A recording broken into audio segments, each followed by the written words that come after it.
Gurur Brahma, Gurur Vishnu, Gurur Devo Maheshwara, Guru Sakshat Param Brahma, Tasmai Shri Gurave Namah. Tasmai Shri Gurave Namah. Sada Shiva Samarambham, Shankaracharya Madhyamam, Asmadacharya Paryantam, Vande Guru Parampara.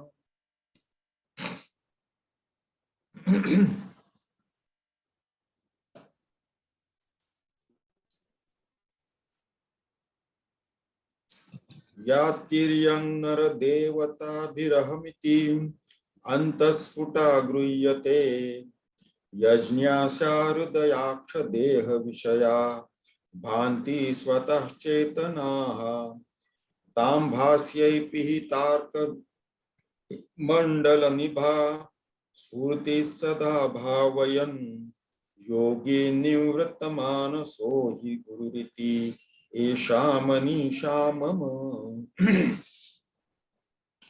In our last session, we had done the third shloka and started on the fourth one. Third shloka, which is based on Tattvamasi Mahavakya from Chandogya Upanishad of Samaveda.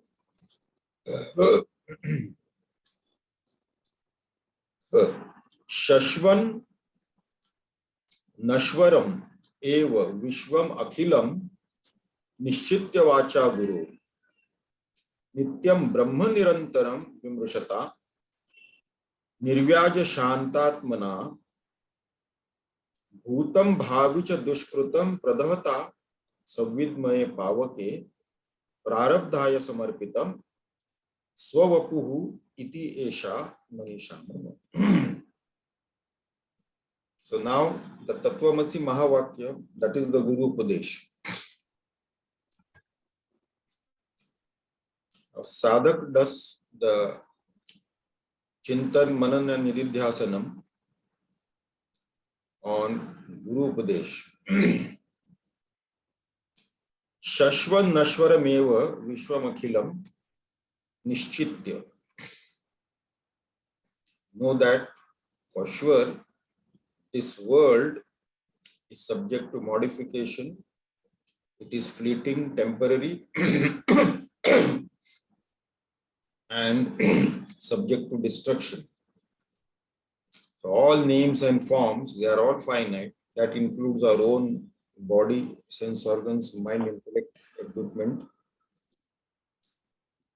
They are all subject to modification, change, destruction.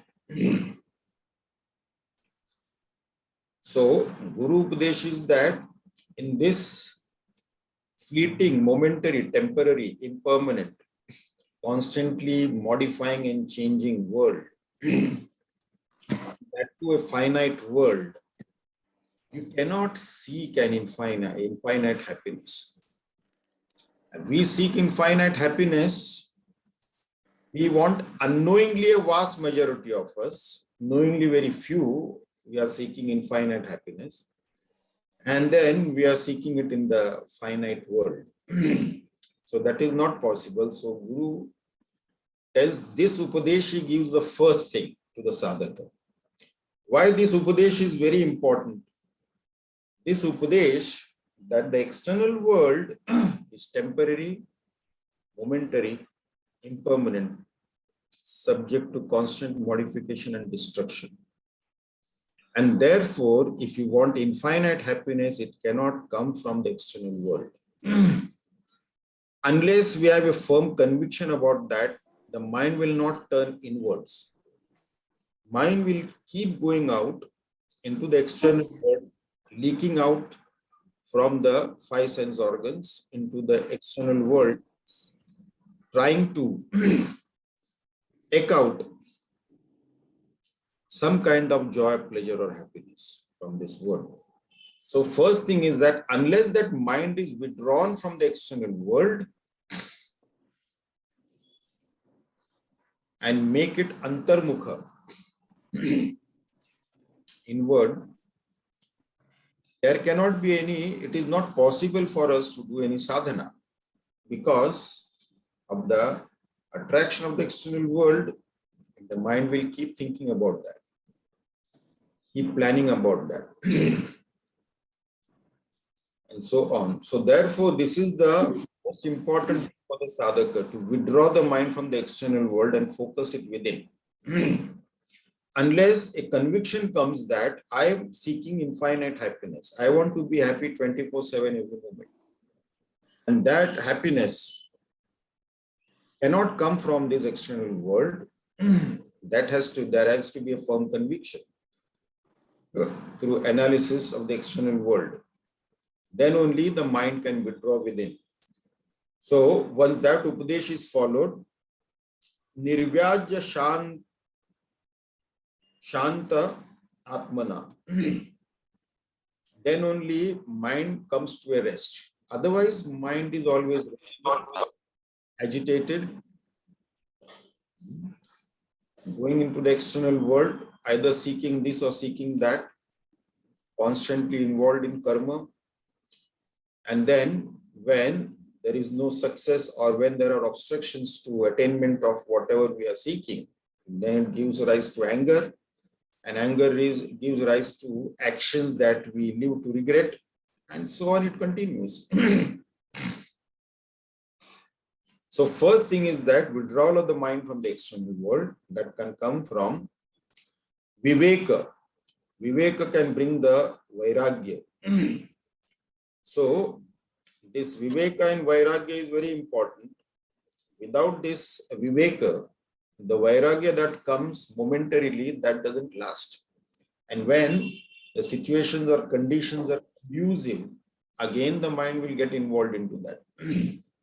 So therefore it is very important that the vairagya has to come through the proper viveka, by discriminating, by understanding, by analyzing the external world, whether there is really any happiness, joy or pleasure in this world which is lasting, or it is just my imagination, just my mental projection. Then only one attains, one comes to rest. Okay, enough of running into the world. Enough is enough. Let me turn inwards. Then such a mind, and therefore the 4 ashrams, as we saw in our last session also, these 4 ashrams are there, out of which the 4 purusharthas are there: dharma, artha, kama, moksha. And this grahastha ashram is there for this artha purushartha and kama purushartha. We have so many desires to fulfill in a state of ignorance. So we go on seeking into the world. So we earn money and spend that money into fulfilling our desires. And we think that by fulfilling the desires, we can get some kind of joy, pleasure or happiness. So that is there for in the grahastha ashram. That is what is the purpose. It serves the purpose. That grahastha ashram is for that only. Earn money, fulfill the desires. So individual desire also and the family's desire. And then at certain stage in the grahastha ashrama, one has to pause and reflect. I've been fulfilling the desires, I've been earning money, fulfilling the desires. I seem to derive some kind of joy, pleasure or happiness, but nothing is lasting. It is all momentary. After that, again, I'm back to square one. Either I'm bored or miserable for some reason. Again, I go out into the world seeking joy. Again, I spend money, I put efforts. And then I spend time also. And then again, the same story. So then, after that, viveka comes after a certain age in the grahastha ashram.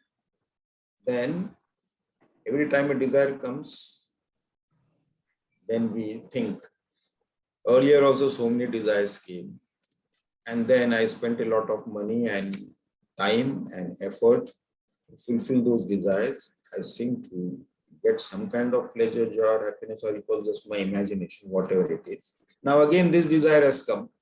Now to fulfill that, again, I have to put efforts and spend money and spend time also. And how long it will last? So then with Viveka Buddhi, we can negate those desires.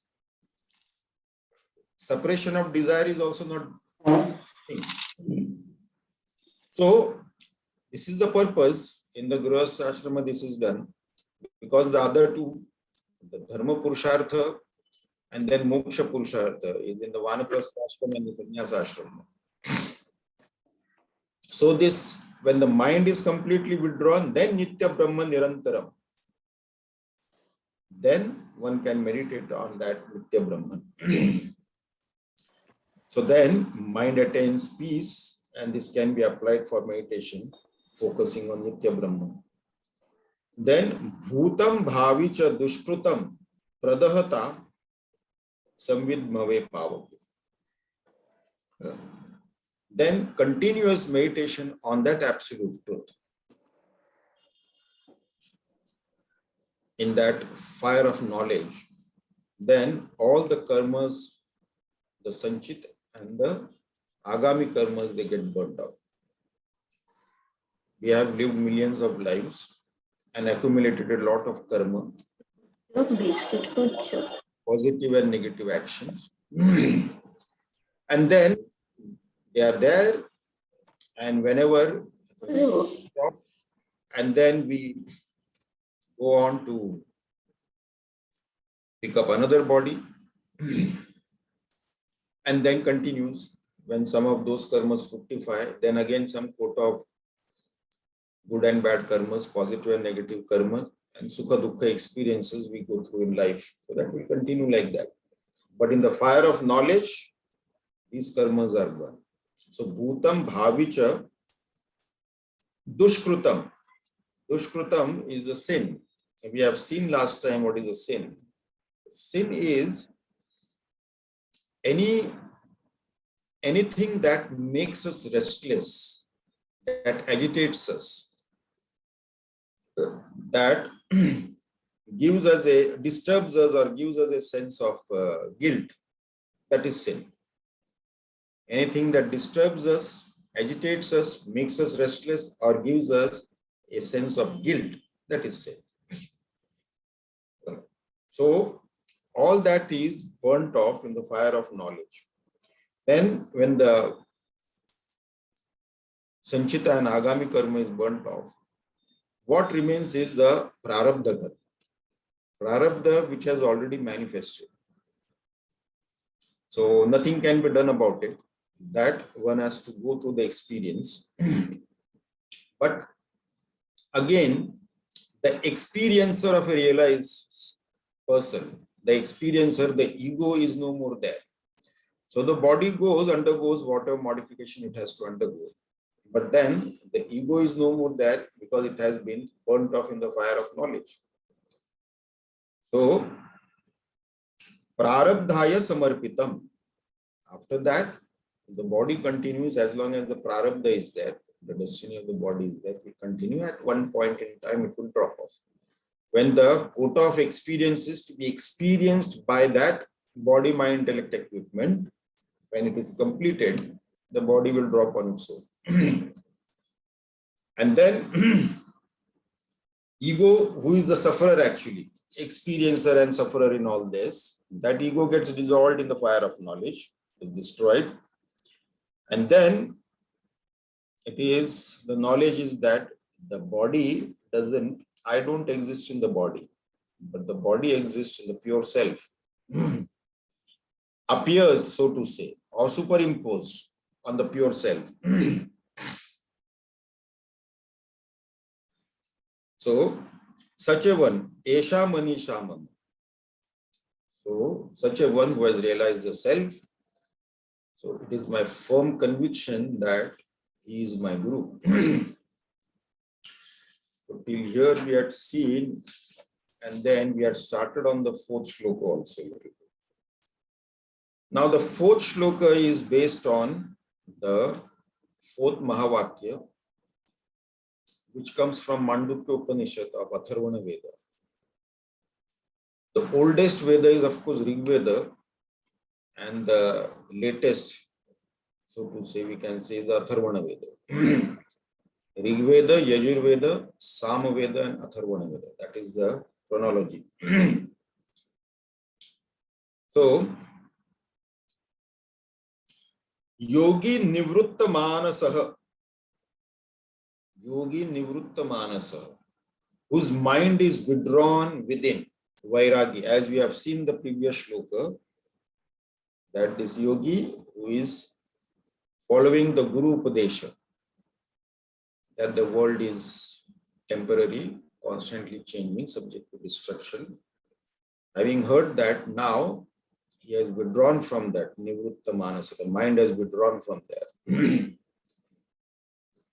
He has become a vairagi. Now, having withdrawn the mind, what is he supposed to do? That is also an important thing. What am I supposed to do after withdrawing the mind from the external world? Guru has given the Upadesha, this is all temporary, don't run into that. So now what am I supposed to do? Now he is focusing on his own self.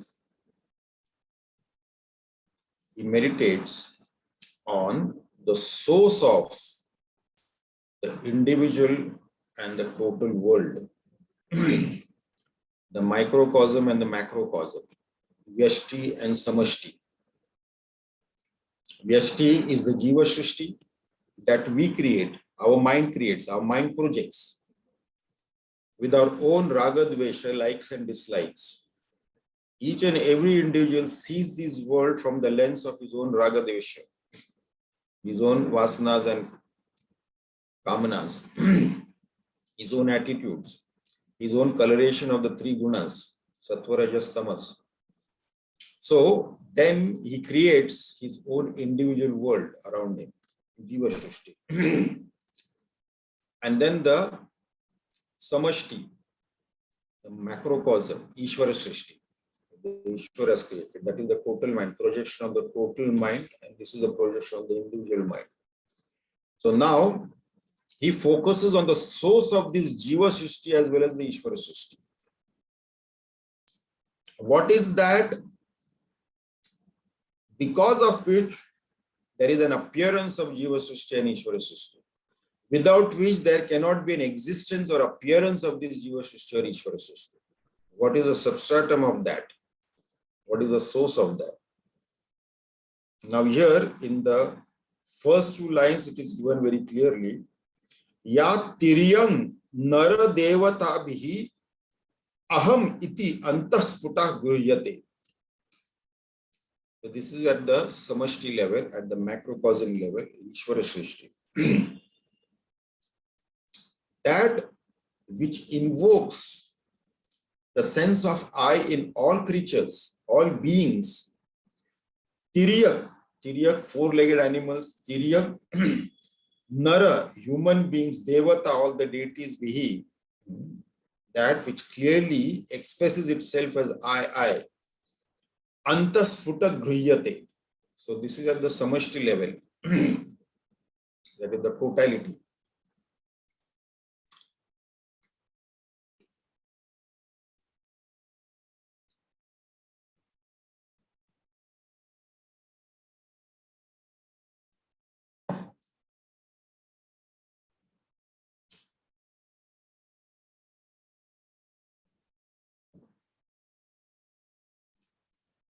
So what is that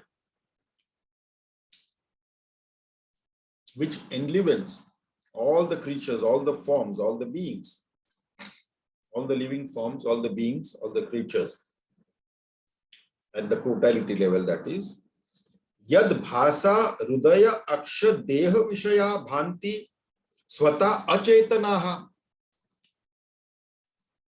And what is that? That enlivens not only all the creatures or beings at the totality level, but also the individual body, sense organs, mind, intellect, equipment, though they are all matter, subtle and gross matter, and therefore they are achetana, they are jada, inert, insentient, and yet they are enlivened and appears as living. Sentient, they appear as sentient. Yad bhasa, what is that like? So that which illumines at the individual level and as well as at the totality level. Though all are actually inert matter. So now, this Yogi Nivrutta Manasa is focusing on that, the source of the Ishvara Srishti and the Jiva Srishti, and that which illumines the inert insentient matter in all beings, all the creatures, enlivens that. So, even though they are inert matter. Now, focusing on that which enlivens all the living beings as well as illumines all the objects of this world, all the things of this world. Focusing on that. And in each being it expresses as I notion, the individuality, very clearly. So, yad bhasa hridaya akshadeha vishaya bhanti swata chetanaha. So, tam bhasye pihita arka mandala nibham spurti sada bhavayam. Now, tam bhasye, like that which illumines. And for example, that is given here is that even from behind the clouds, the sun illumines.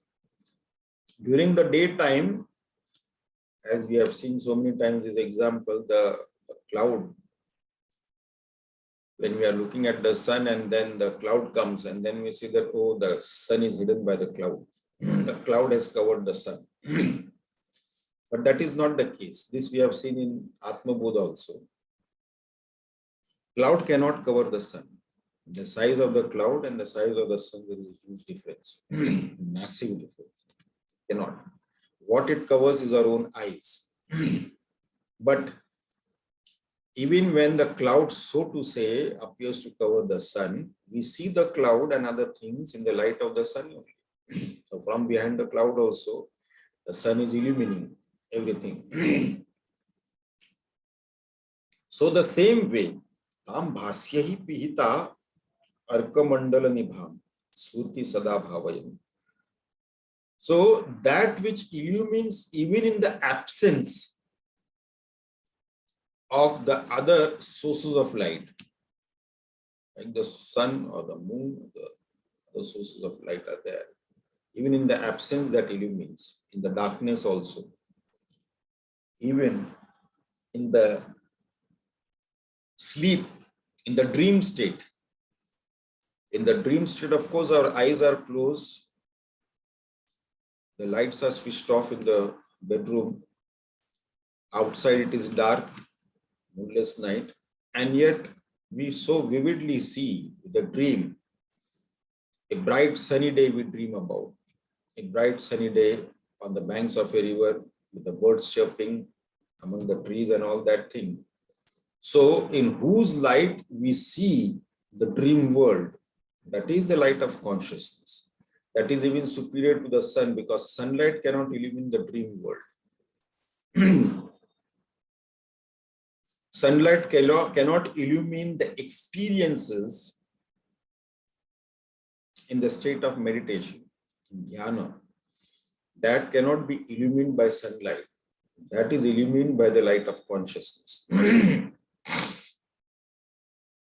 So, that which illumines even in the absence of all the other lights, all the other sources of light, including even like the example of the dream, an example of the meditation also. The experiences in the state of meditation also is perfectly illumined by that light of consciousness. So such a one, Yogi Nivrutta Manasa, who has fully focused on that self, the source of the Samashti and Veshti Jagat, the substratum of all that thing, and the one who has realized the self that is in me, that itself is everywhere, that itself is expressing to all beings, that itself is a substratum of everything, all things and beings. living and non-living, sentient or insentient, and all that. So, the one who has realized that is yogi nivruta manasa hi guru iti esha manisham. Such a one is my guru. In the dhyana, in some place, in some text or somewhere I heard this, that initial stages when a seeker is meditating, then the gross body appears as red light that envelops the seeker. Some places it is there. It may not be that everybody may have this kind of experience, but in some places it has come across, I have come across that. So the gross body appears as red light which envelops completely the seeker. Then the subtle body,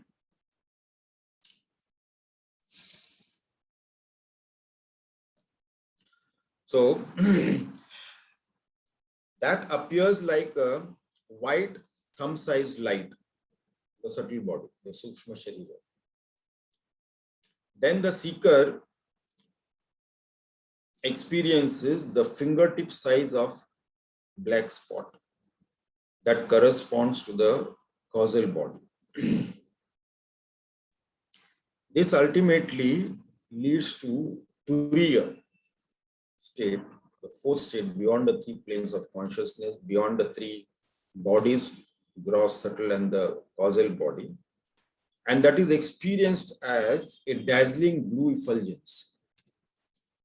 Some may not experience it, it is not necessary, but some of the seekers have experienced that. Maybe some of us can also experience it, maybe, but don't hang on to that. Otherwise, then there will be a complaint. Maybe I'm not doing something right because I didn't experience those four lights: red, white, black, and blue. Now, having said that, now we come to the concluding shloka of this Manisha Panchakam, the 5 verses of Adi Shankaracharya on his firm conviction. Manisha Panchakam.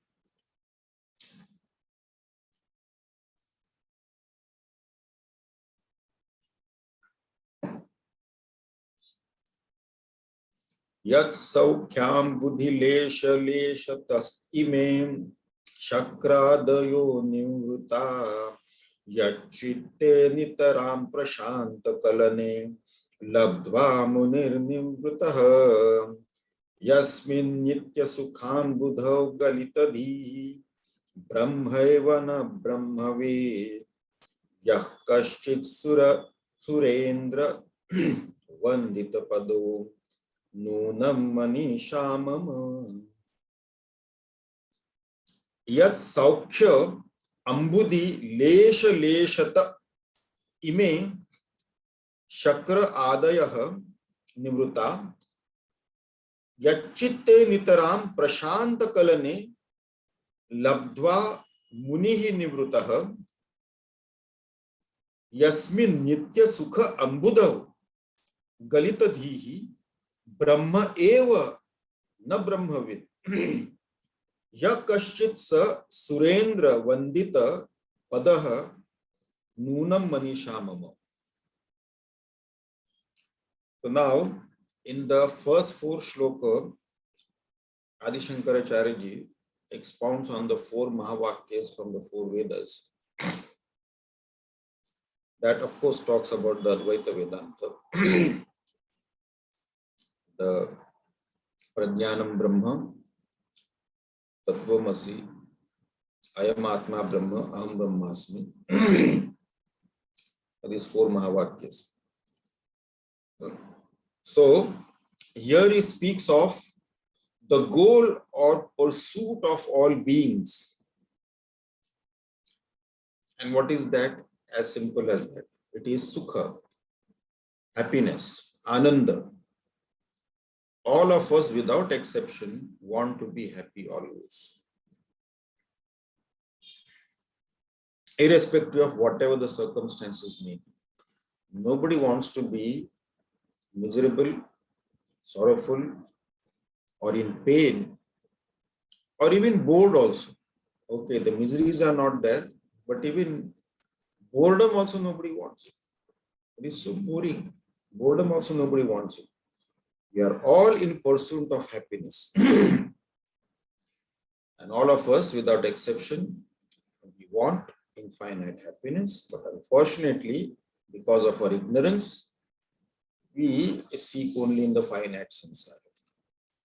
Now here, Adi Shankaracharya ji gives an example of infinite sukha for the limited understanding of the mind, finite mind. Yat saukhyam ambudhi lesha leshata ime shakra adaya nivrutaha. Now what he says here is that saukhya, that bliss, from that infinite ocean of bliss, the minutest particle of a tiny drop from that infinite ocean of bliss is enjoyed by all the beings from all the lokas. Shakra Adaya Nivruta. See, so it has been enjoyed by all this from the ocean of bliss, just a minute particle of that one tiny drop. So that gives sukha to all the people from all the lokas, all the beings from all the lokas.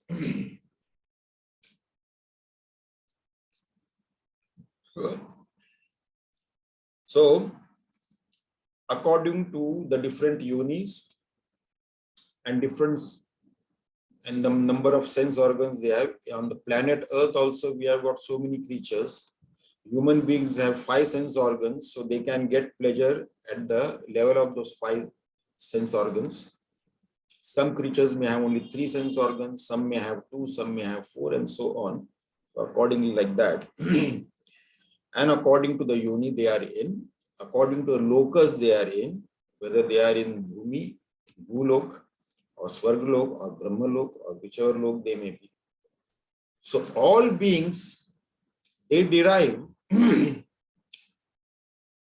this bliss according to their quota, and that is, the entire thing is only from minutest part of one drop of that bliss of ocean. The ocean of bliss, infinite bliss.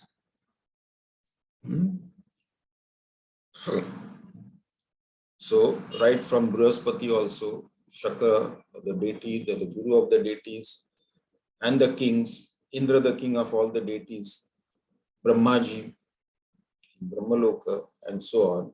Everybody gets their quota of joy, pleasure, or happiness from that minutest part of one drop of that ocean of infinite bliss. Sant Jnaneshwar, a great master from Maharashtra, he wrote Jnaneshwari, his commentary in Marathi on Bhagavad Gita. In the 12th century Alandi, what must be the level of the people living in that tiny village? Even now also, the status of Alandi is what? It is a small township now, and 800 years ago, more than 800 years ago, what must be its condition? Just a small village. And how will people understand this infinite bliss? So, Sant Jnaneshwar explains this infinite bliss. What is that? Suppose we are enjoying something very delicious, the most delicious food in this world we are enjoying. So we are deriving pleasure at the level of one sensory organ, one sensory perception.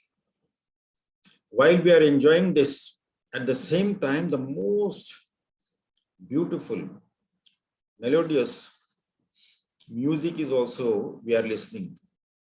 So now our pleasure is double, because not only at the level of the tongue, the taste, as well as we are listening something very enchanting. So the pleasure is double. At the same time, we are getting the most fragrant smell also we are getting. So it is the pleasure is triple at the three levels simultaneously. At the same time, we also have a vision, a very beautiful sight.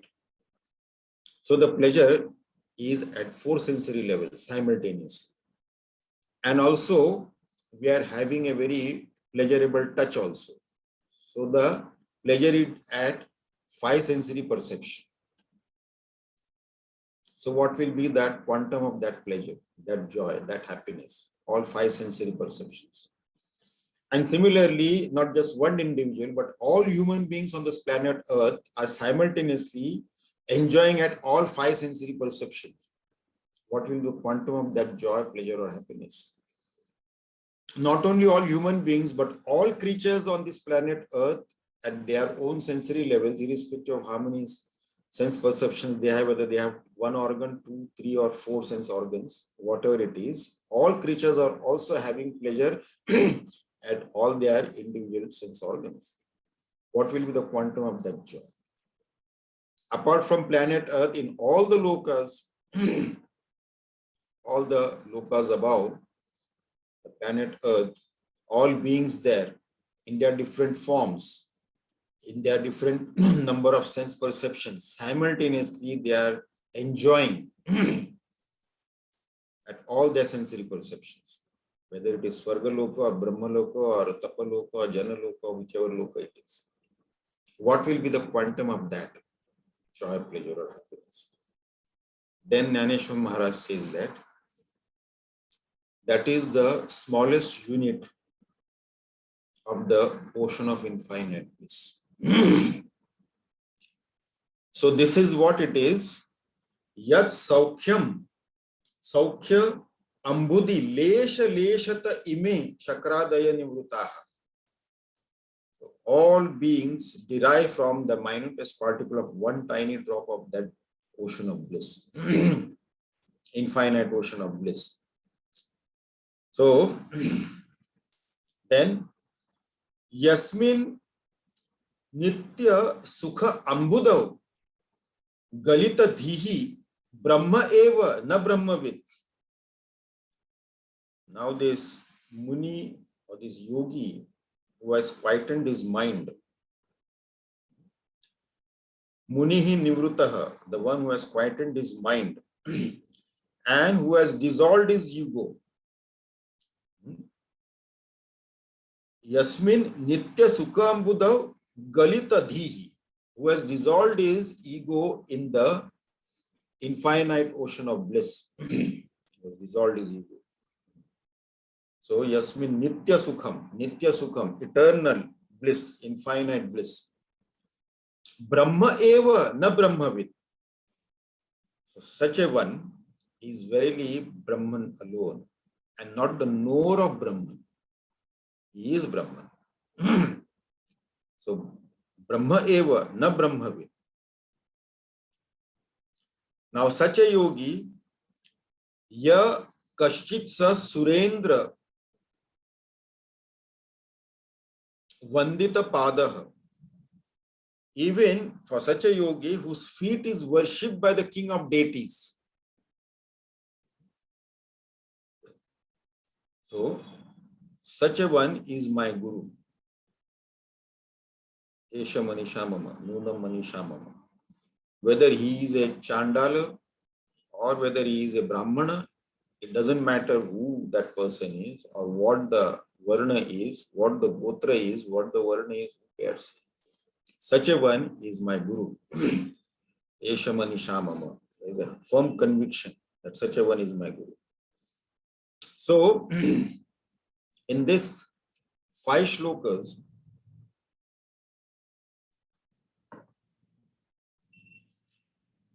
we had the essence of the 4 Vedas, the 4 Mahavakyas, expounded by Adi Shankaracharya himself after his encounter with that Chandala. Lord himself in the form of that Chandala to rectify the duality that was still lingering, a trace of duality, a minute trace of duality that was still lingering somewhere in some corner of his mind, to rectify that. So, amazingly, when he had that confrontation encounter, he came into his own Swarupa, and then spontaneously he composed these 5 verses. And after that, then there is no trace of duality, whoever it may be. Then he started imparting this knowledge, irrespective of who the person is. The only condition was whether he is an adhikari or not, that's all. Whether he is qualified to get this knowledge or not. He may be of any varna, any gotra, whoever it may be, it doesn't matter. So, with this we conclude this small text, but very deep one. And in this small text, we have got the essence of the Vedas. And many of this we have done earlier also. Some of it has come in earlier text also. We have contemplated, reflected on that earlier as well. Now here ends the Shravana Sadhana on Manisha Panchakam. Now begins the Mananam and Nididhyasana Sadhana. So I make a beginning for that.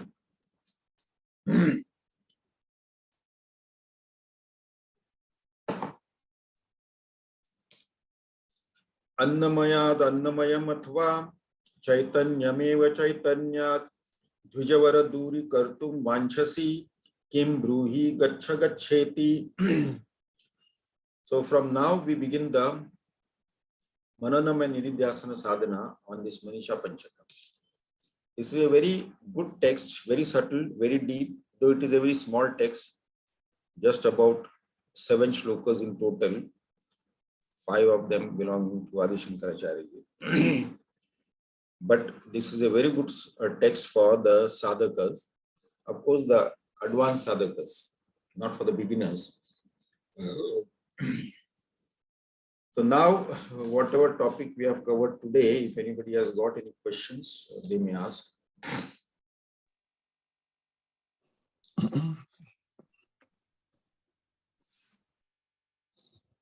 Any question?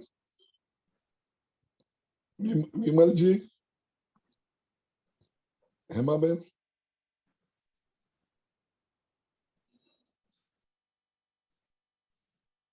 Either realize or want to sleep.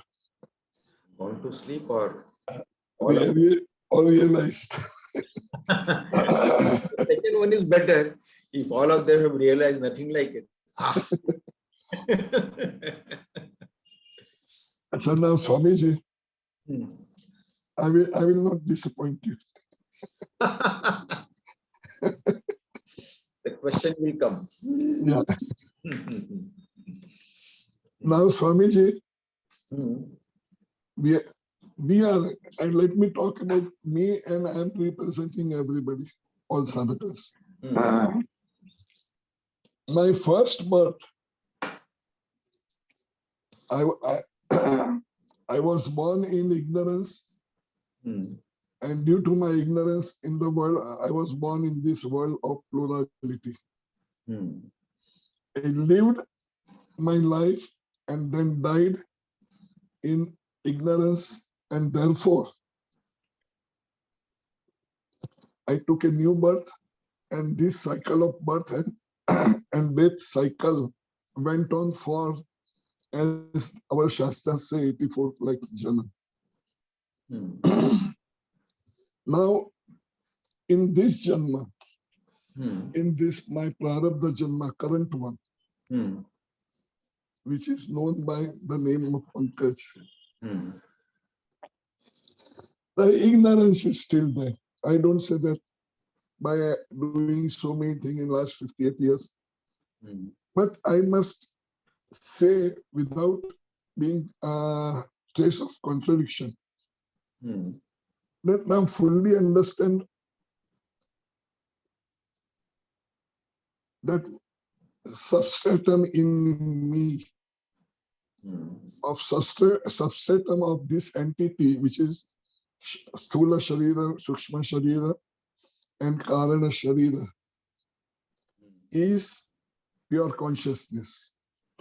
Hmm. And this pure consciousness, Hmm. in my Vyavahara, I use as I. But mistake it to be my Sharira, my Sthula Sharira and Sukshma Sharira.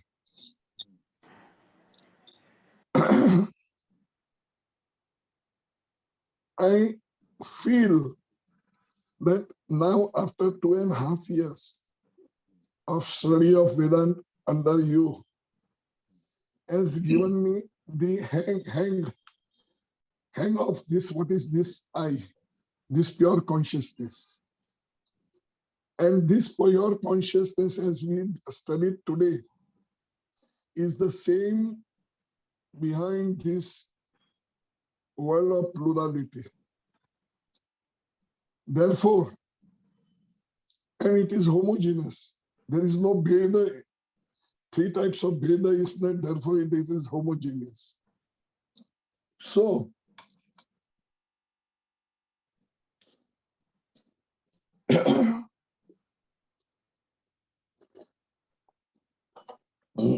so you and I and all of us, at one level, we are one and the same. It is only the mind which is playing the trick of showing this plurality, showing this separation, that we are each other, we are different. So the entire sadhana, what you said today, that vairagya is not enough. Vairagya must be mixed with the viveka. Now, Swamiji, I am a little slow because I find it difficult to speak because of my current problem. Hmm. I have to drink water also, Swamiji. So now, if the culprit is my mind, and to specifically it is the ego, what is required is the annihilation of ego, the destruction of the ego. The day when ego in me and ego in others are destroyed, all of us are going to realize our true self.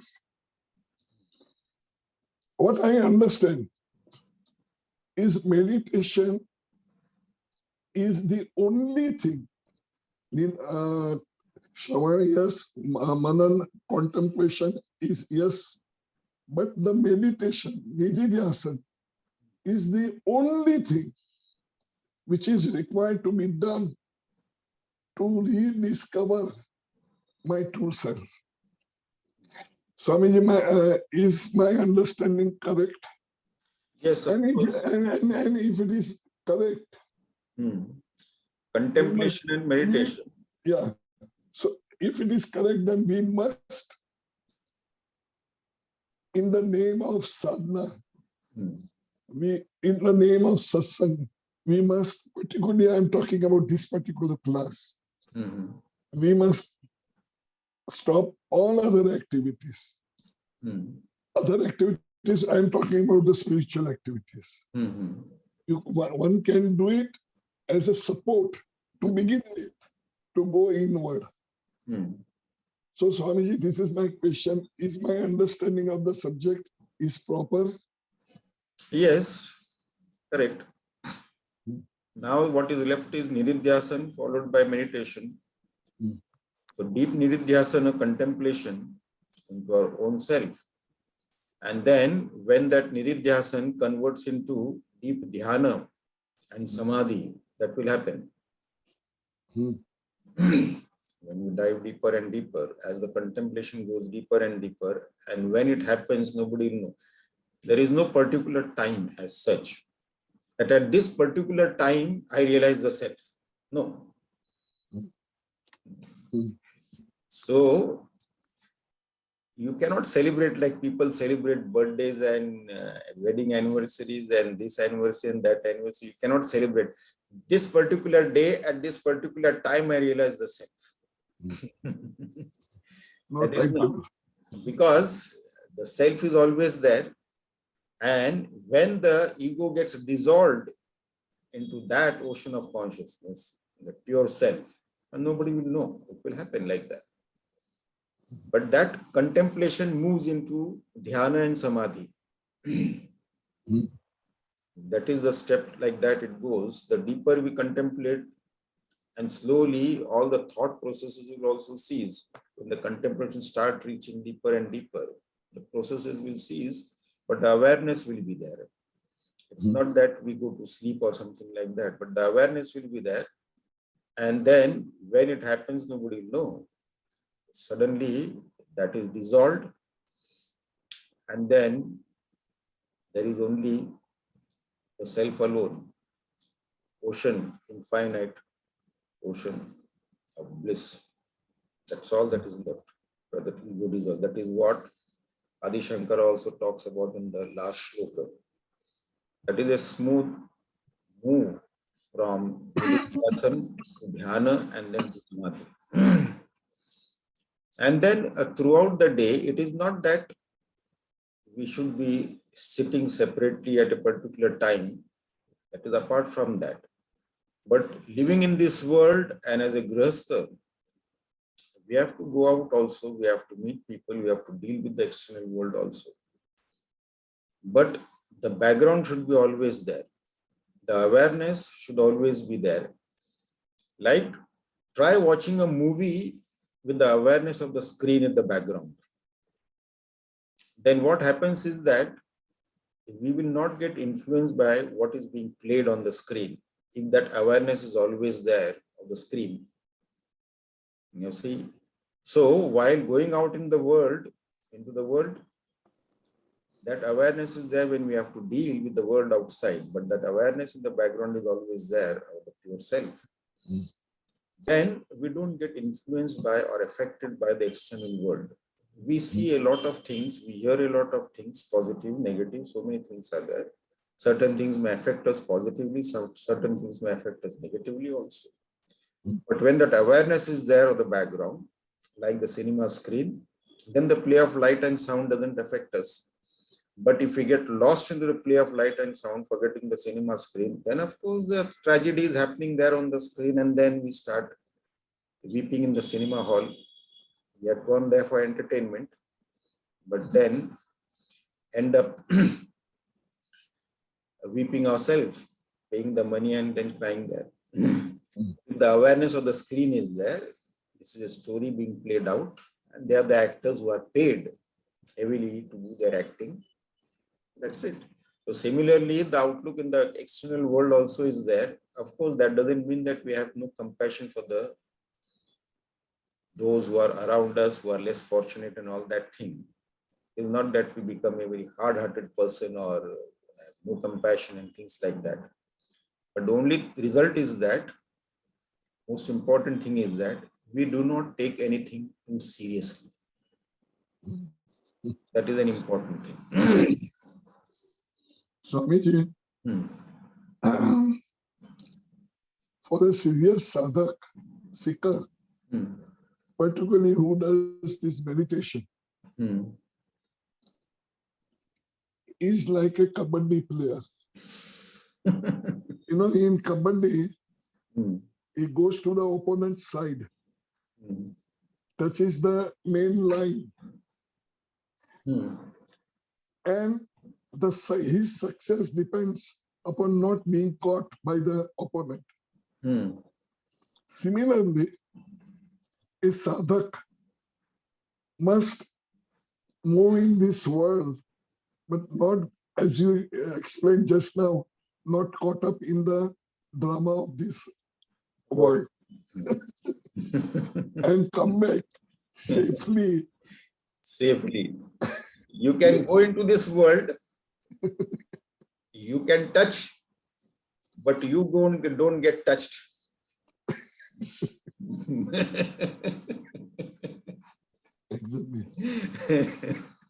exactly. Secondly, Swamiji, Hmm. today we are meeting after a very, very long time. You after 2.5 years. Mhm. And our group meeting after nearly, I don't remember, 30, 40 years, Mhm. without one of our members, Mhm. Asha Goklani. Mhm. She used to be a participant in Shama's father study circle somewhere in 80s and 90s when she Mhm. was a small girl. Mhm.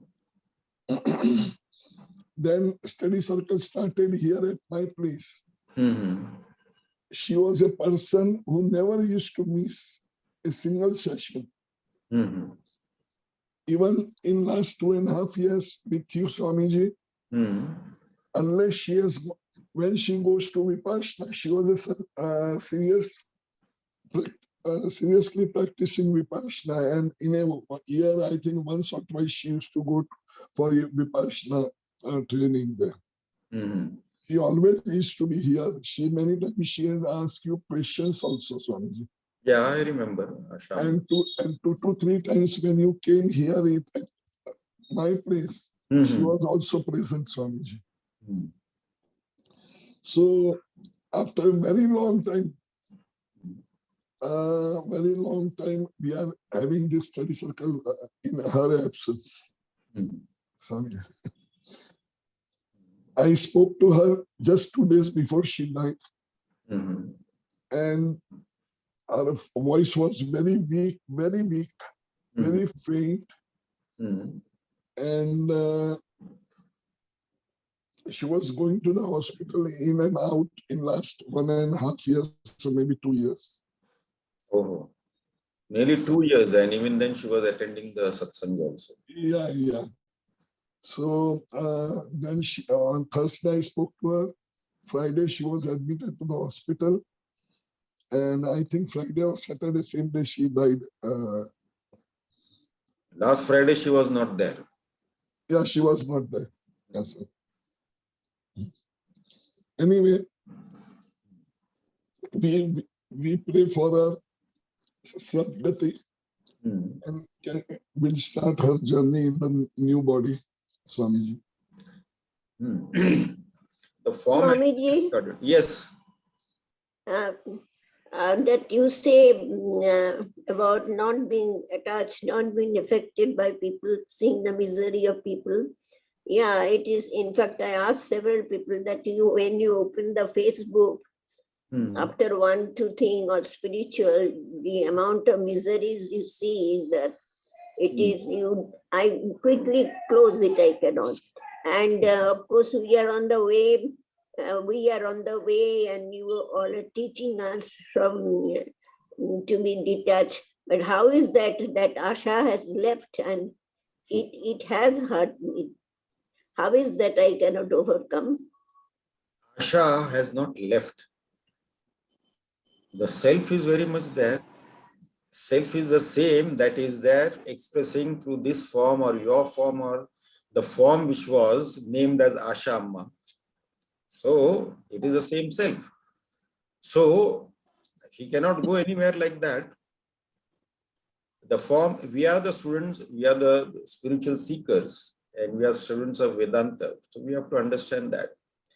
Now, one form has been discarded, but that which was expressing to that form, nothing happens to that. That remains. The form only has been expired, discarded. That's all. The name and form has gone. We remember, we attach a name to a particular form. That form is no more today with us, but that which was expressing to that form is very much there. There is no difference. No, that we understand. We understand because we have been learning and hearing that for many Yes. years. But yet it happens. Why? Yeah, because we have not assimilated that knowledge perfectly within us. So I have also said that when we are looking at the world, we should not get carried away by what we see. That doesn't mean that we become hard-hearted or we have no compassion, or we should not help if we can help someone. So that is there. The compassion is there, no doubt, but then we don't get carried away by that. And as a seeker, as a spiritual seeker, we have been studying Vedanta for so long. So that means somebody has just become unmanifest in form, that's all. But that it has not become totally obliterated, no. Because the form that was, that entity that was, which was expressing to that particular form, the form has been discarded, but that entity is still there. This is a firm understanding.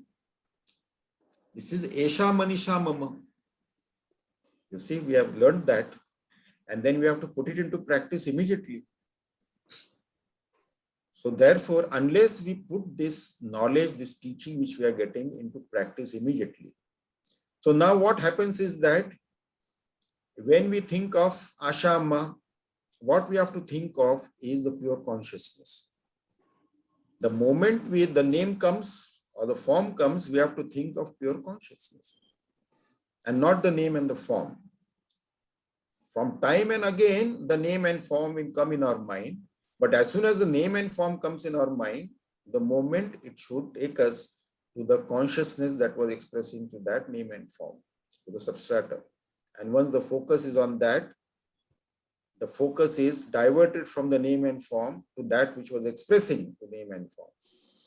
Then that feeling will not be there, which makes you miserable.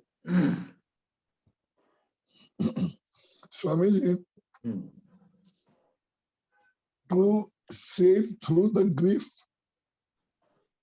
to save from the grief from the loss of the near ones. Isn't it a good practice to live this life as if today is the last day for me and for everyone? Today is the last day. This moment may be the last moment for the expression of that self from this particular form. Who knows? In fact, I didn't know yesterday at 4 o'clock in the afternoon, I heard some people crying. Sometimes one person cries, maybe, or one child cries, we can understand. But there was a group of people crying. I was trying to listen. I went to the living room, and from there, where it was, I couldn't gauge. It was in our own building, it seems. I thought it is coming from the floor below me or whatever it is. But then somebody came to meet me at around 7 o'clock or something like that, 7:30. Then he told that in your next door neighbor, somebody has died of heart attack.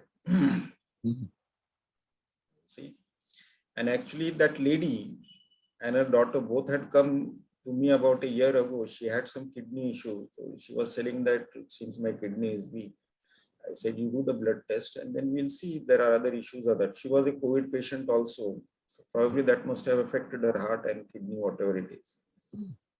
So, but then she didn't come back. She didn't do the blood test or anything like that. She didn't come back to me. I don't know what happened.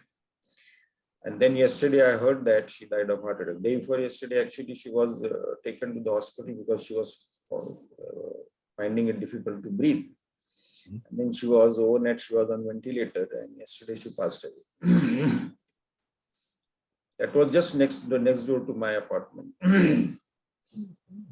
So this thing happens as soon as the prarabdha is over, the body will drop off.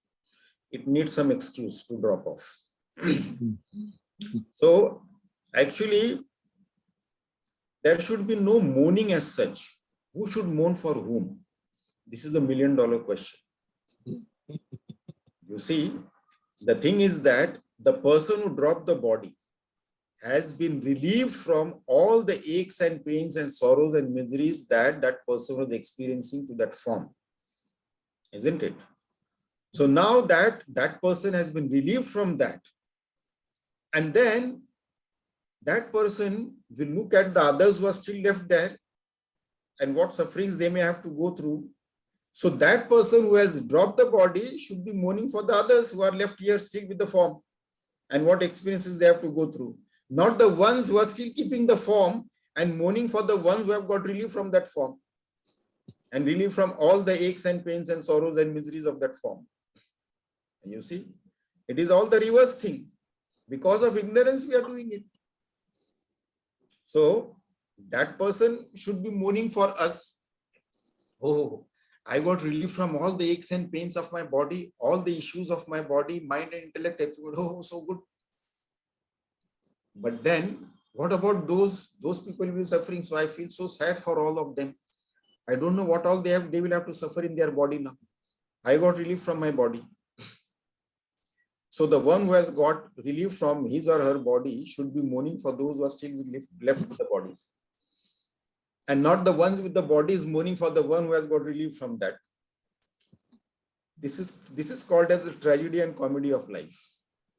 Swamiji, therefore Shankaracharya ji says in Bhaj Govindam, the wife who loves her husband so much, but when he is dead, Bharya also bibhanti. Bharyam bibhyati tasmin kaye. That is what she says.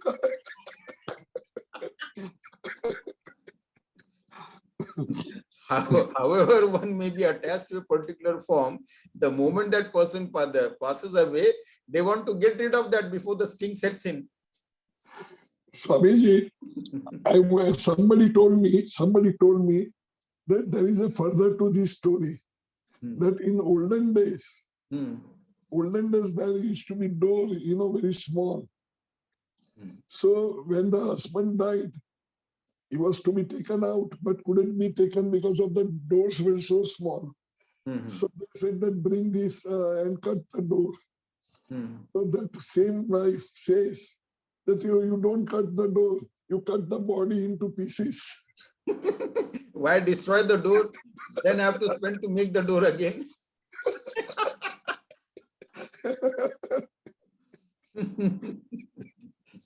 So this is what it is when you visit some place, somebody has passed away. Now, sometimes some people call me. I don't know why they call me when somebody has already passed away. So since they have called me, I have to go there. I go there and I do the chanting of the Bhagavad Gita. Chapter 8 has to be chanted when somebody passes away. That is Akshar Brahma Yoga. So there the Gati is given. Gati of the Jiva after dropping the body. So that is chanted in the places where somebody has passed away. Or on behalf of that, even if we have heard somebody known to us has passed away, then we chant this chapter 8 of Bhagavad Gita, Akshar Brahma. So I do that, and then, but then the sight that we see there is that people mourning and crying and weeping and all that thing, and they say all sorts of things. Now, what will happen to me? How will I live? And without you, and this and that and all that. And you see the same people after a couple of weeks, they are doing even better than what they were doing earlier. So life goes on like that. One has to understand this in the light of our knowledge, the spiritual knowledge, in the light of the knowledge of Vedanta. We have to understand that the reality behind everything. Then we'll not be serious about anything, but we'll be sincere about our practices, about our sadhana, about our study, about our contemplation, about meditation, and so on. We'll be sincere about it, but nothing to be serious about. Yes, sir. We should not take anything seriously. Yeah. Swamiji, yes. Shall we call it a day? But yes. After the session is over, you can tell us what next. So we'll have the test we have to have on this, isn't it? Yes. We are going to cover four Vedas. The essence of the 4 Vedas. So we have to give a couple of weeks break we'll give. Not couple of Swamiji, that is true. Hmm? Only 1 week, Swamiji. 1 Only week one. is enough.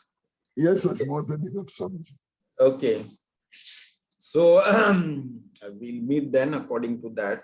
We'll take a Okay, break of Swamiji. 1 week and the next week will be. Okay, Swamiji. So we'll Yes. conclude now. Yeah. Om Purnamada Purnamidam Purnat Purnamudachyate Purnasya Purnamadaya Purnameva Vashishyate.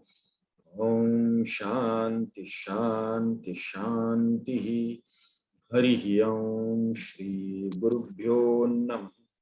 Harihi Om.